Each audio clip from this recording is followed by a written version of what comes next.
Rolls-Royce Ghost 2021 ra mắt tại Malaysia và sẽ về Việt Nam trong năm nay. Rolls-Royce Ghost 2021 tại Malaysia được giới thiệu với phiên bản tiêu chuẩn và trục cơ sở kéo dài và mẫu sedan siêu sang có giá đề xuất từ 350.000 đô la Mỹ đến gần 400.000 đô la Mỹ.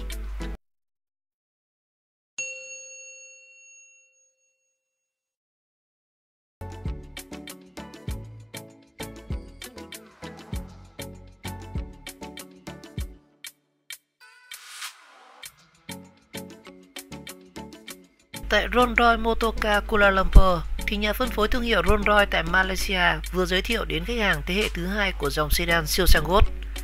Sau Singapore, Thái Lan và Campuchia, Malaysia là thị trường tiếp theo ở Đông Nam Á mà Rolls-Royce Ghost 2021 được trình làng.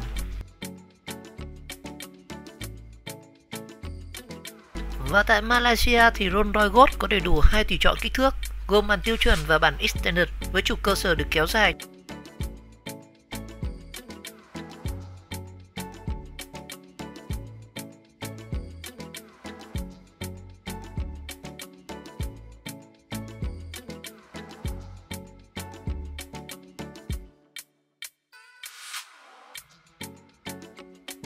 Để cho không gian nội thất có thể rộng rãi hơn, và giá bán đề xuất cho hai model lần lượt là 1,45 triệu ringgit tương đương với 350.000 đô la Mỹ và 1,65 triệu ringgit gần 400.000 đô la Mỹ. Và số tiền này thì chưa bao gồm chi phí cho các trang thiết bị tùy chọn riêng của từng quý khách hàng.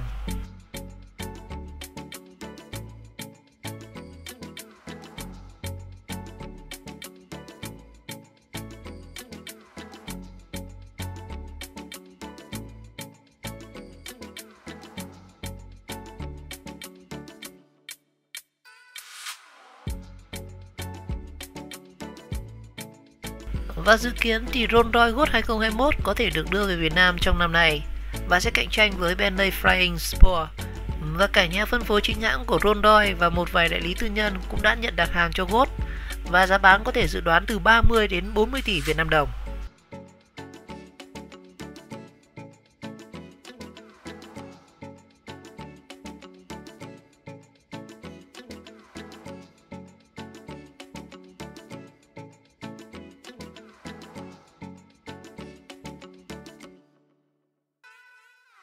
Và ở đời xe mới thì Rolls-Royce Ghost mang thiết kế hiện đại và sắc sảo hơn rất nhiều. Các đường nét ở phần đầu được tối giản cho cảm giác trẻ trung và cao cấp hơn. Các chi tiết nổi bật chính là lưới tản nhiệt Phaeton phát sáng và cụm đèn trước công nghệ laser.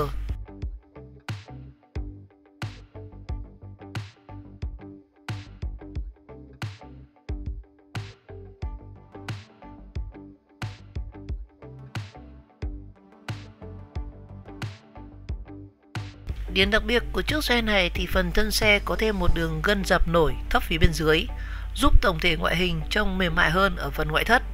Và phiên bản Ghost tiêu chuẩn thì có chiều dài cơ sở là 5.545mm, trong khi bản Extended thì có khoảng cách hai trục nhỉnh hơn là 170mm, đạt mức là 5.715mm.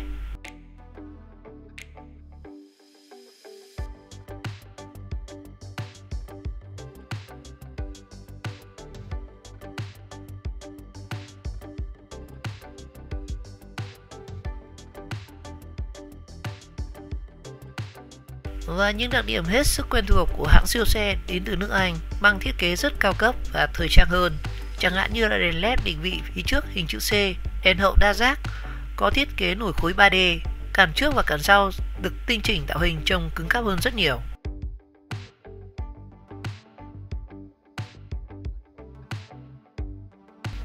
Về khoang lái của Rolls-Royce Ghost 2021 được hiện đại hóa nhưng vẫn duy trì được phong cách lịch lãm với rất nhiều đường LED thanh thoát ở bảng tableau và cục điều khiển trung tâm và cả vô lăng.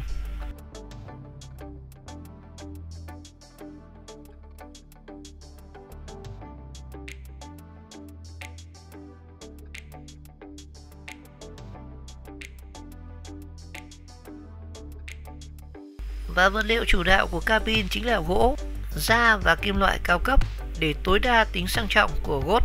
Ngoài ra thì khách hàng có thể cá nhân hóa chiếc sedan của mình bằng các tùy chọn hết sức đắt tiền.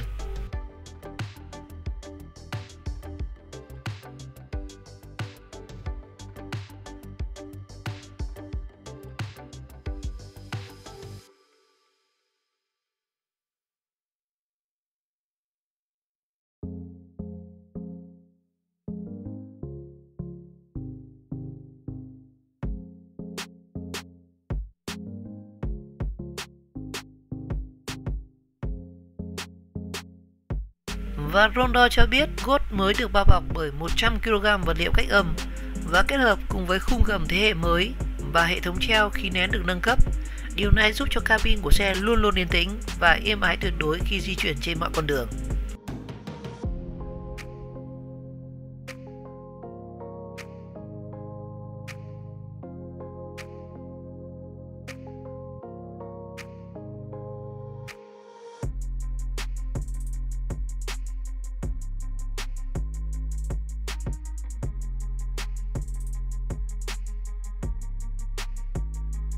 Và những trang thiết bị tiện nghi được Rolls-Royce cung cấp cho khách hàng gồm có hệ thống âm thanh cao cấp 18 loa công suất là 1300W, hệ thống điều hòa tích hợp bộ lọc không khí nano, hệ thống thông tin giải trí iDrive chia sẻ từ BMW kép, màn hình giải trí cùng với bàn làm việc ở phía sau, gồm có cả tủ lạnh để chứa rượu sâm panh.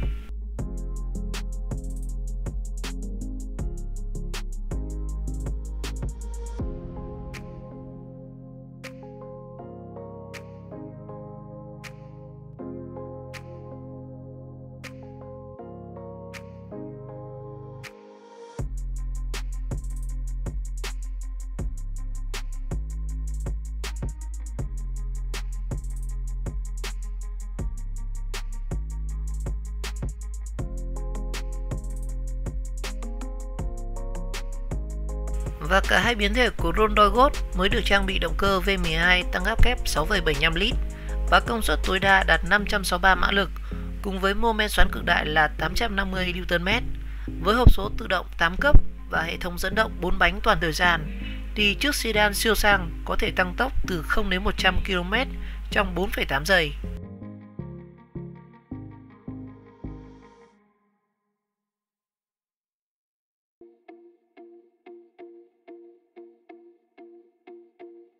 Và trong danh sách tính năng hỗ trợ dành cho người lái có hiển thị vận tốc trên kính lái hub, cảnh báo va chạm, kiểm soát hành trình thích ứng, cảnh báo lệch làn đường, cảnh báo điểm mù, cảnh báo phương tiện cắt ngang phía sau và hỗ trợ lái xe vào ban đêm.